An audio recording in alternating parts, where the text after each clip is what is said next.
वर्ष 1568 में नीदरलैंड्स यानी हॉलैंड के लोगों ने स्पेन के विरुद्ध विद्रोह कर दिया था।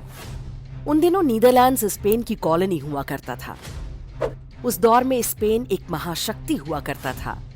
आधे विश्व पर उसका राज था, जबकि नीदरलैंड स्पेन का एक दलदली कोना मात्र था। नीदरलैंड्स के पास कोई प्राकृतिक संपदा भी नहीं थी। नीदरलैंड्स के विद्रोह का कारण मजहबी था।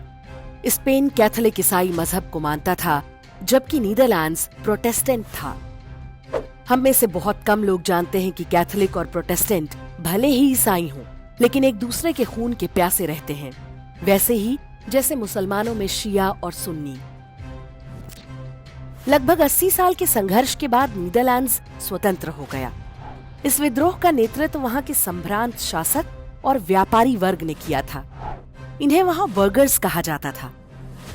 बर्गर्स ने विद्रोह का नेतृत्व तो किया, लेकिन कभी स्वयं हथियार नहीं उठाया। उन्होंने लड़ने वालों को फाइनेंस किया। स्पेन ने उनकी संपत्ति कुर्क कर दी तो उधार लेकर फाइनेंस किया। हॉलैंड के बर्गर्स उधार चुकाने के लिए पूरे यूरोप में प्रसिद्ध थे, इसलिए उन्हें उधार मिलने में कोई समस्या नहीं हुई। स्वतंत्रता मिलने के बाद उन्होंने अपने लड़ाकों को बड़े बड़े जहाज दिए और विश्व के चारों कोनों पर भेजा। इन्हें ही डच भी कहा जाता है। आज के मलेशिया, इंडोनेशिया और श्रीलंका को उन्होंने अपना उपनिवेश बना लिया। वो भारत में भी आए थे, लेकिन यहाँ केरल में ही त्रावणकोर के राजा ने उन्हें खदेड़ दिया था।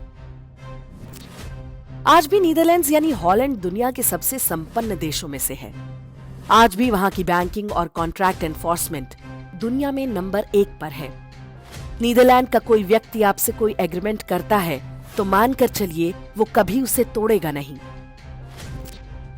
नीदरलैंड्स के बाद अब बात भारत की करते हैं। जब भारत पर मुस्लिम आक्रमण हुआ तो भारत के नगरों के हिंदू संभ्रांत यानी व्यापारी और शासक वर्ग क्या कर रहे थे? अधिकांश स्थानों पर वे स्वतंत्रता के लिए लड़ने के बजाय शांति और स्वतंत्रता खरीदने के प्रयास में जुटे थे। शांति और स्वतंत्रता तो नहीं मिली। हाँ, पेमेंट आज भी चालू है। आज तक किश्तें भर रहे हैं, धन ही नहीं अक्सर बेटी के रूप में भी। समाज के लड़ाकू लोगों को फाइनेंस करना मजाल क्या जो पड़ोस की वाल्मीकि बस्ती के 10 युवकों को इकट्ठा करें और कहें कि तुम लड़ो, हम तुम्हारे साथ हैं। भारत आज भी सबसे गरीब देशों में है। यहाँ के व्यापारी सबसे असुरक्षित हैं और उनकी संपत्ति भी सबसे असुरक्षित है। अब जानिए कि इस कहानी का सबक क्या है। पहला सबक, हॉलैंड का संभ्रांत वर्ग अपने धर्म की रक्षा के लिए विश्व के सबसे शक्तिशाली राजा से भी भिड़ गया। जानते थे कि धर्म ही जीवन है, धर्म ही प्राण है। धर्म रहा तो व्यापार, वैभव सब रहेगा। दूसरा सबक, हॉलैंड के बर्गर्स उधार चुकाने के लिए प्रसिद्ध थे, आज भी हैं, और इसी को शास्त्रों में कहा गया है कि सम्मान और कीर्ति को खोना मृत्यु से भी भयानक है। तीसरा सबक, वे उधार चुकाने के लिए प्रसिद्ध थे, इसलिए उधार तुरंत मिल गया।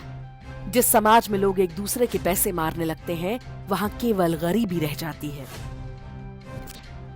गणित और संस्कृत जैसी वैज्ञानिक भाषा की रचना करने वाले हम भारतीय सभ्यता की संतान कब इतने बुद्धू हो गए?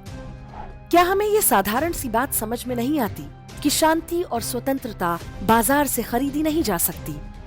हमारे संभ्रांत और शासक वर्ग आज भी लगता है कि आक्रमणकारियों का तुष्टीकरण करेंगे तो वो खुश रहेंगे, फिर वो हमारी शांति और स्वतंत्रता में बाधा नहीं डालेंगे। लेकिन ऐसा ना तो कभी अतीत में हुआ है, न भविष्य में होगा।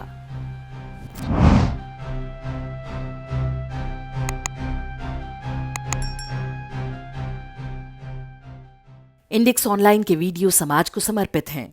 आप इनको डाउनलोड करके जैसे चाहे वैसे प्रयोग कर सकते हैं। चाहे तो आप हमारे टेलीग्राम चैनल से जुड़ सकते हैं। वहां सारे नए पुराने वीडियो आपको मिल जाएंगे। हमारे सोशल मीडिया लिंक हर वीडियो के डिस्क्रिप्शन में होते हैं। हमारा एकमात्र उद्देश्य हिंदू समाज को जागृत और एकजुट करना है। इसमें सहभागी बने। धन्यवाद।